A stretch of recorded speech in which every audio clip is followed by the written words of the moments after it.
another question we had, why is Mexico underestimated? I think it's because a lot of people think it's Canada and Mexico. We're North America. We have NAFTA or USMCA, CUSMA. They think it's the same, but it isn't.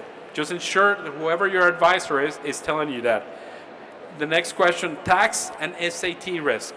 Tax, as I mentioned, like that book 1984, they're very detailed. We recently helped a client just get about $1.6 million in EVA, but it took about 10 months process. Some of the requests that we had, because you got to do it on a monthly basis, and they asked you about 80 to 100 requirements, and you had 20 days to respond. And if you didn't respond correctly, they were rejected. So that's money you're throwing away. So all these kind of things, you need staff to manage it. So keep that in mind. And the electronic invoicing, everything is digital. You send an invoice, the SAT, you invoice Lupita for $1,000. Or in Lupita, if she deducts $2,000, they say, doesn't match. But that's automatically. And they have AI, they have technology. That sometimes when mid-sized companies, you never think about that. Labor risk, Mexico is not at will. It's very important you know the termination requirements, the profit sharing requirements of 3 months salary. Imagine Francois, you go bankrupt. And then you got mandatory benefits that you don't contemplate. For example, if obviously most of you know here, but cafeteria, transportation, those are very costly benefits that you don't have abroad. And last question, they had two more questions that they had is, where do companies fail in the first 12 to 24 months? I think it's lack of project management, timeline expectations that are not realistic, and corporate alignment. You need a liaison to assist you with that. Mexico requires a hands-on management to get it. And the last question we had is, why our slogan says market entry and exit? Given that we did advisory and restructuring back in the day, we work with a lot of banks. So usually if there's problems abroad, that might happen, kind of like Toys R Us. Toys R Us went bankrupt in Canada and the US, is growing in Mexico. So that someone has to manage for the banks there. So that's where we assist. Now we have 3 more slides and we're done.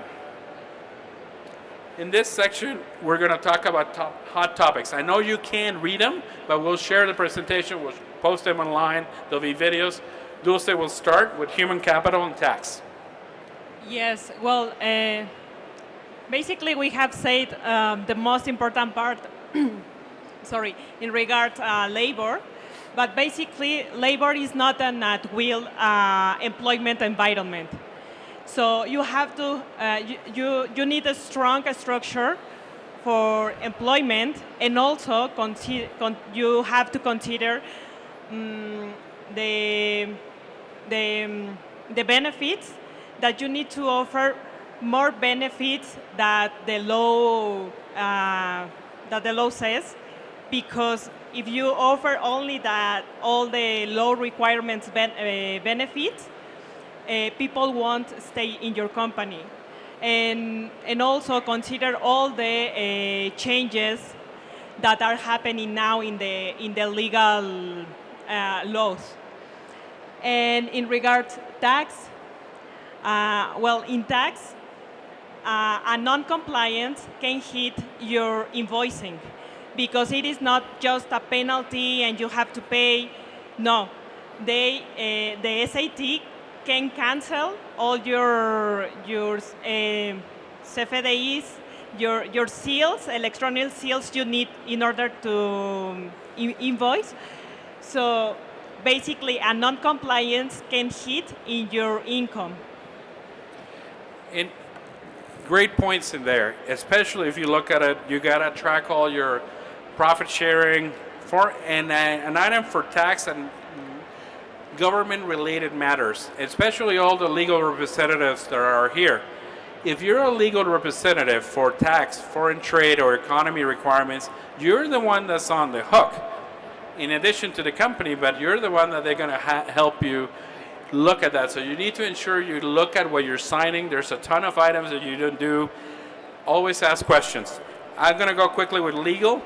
Dulce had mentioned, when you incorporate, they're going to ask you 1 million documents. Your wife's birth certificate, wedding certificate, electricity receipt, your firstborn. The POA will take about, the power of attorney will take a time because it needs to be apostille or legalized in the country. And sometimes if you're coming from other countries, it takes longer because of the translation.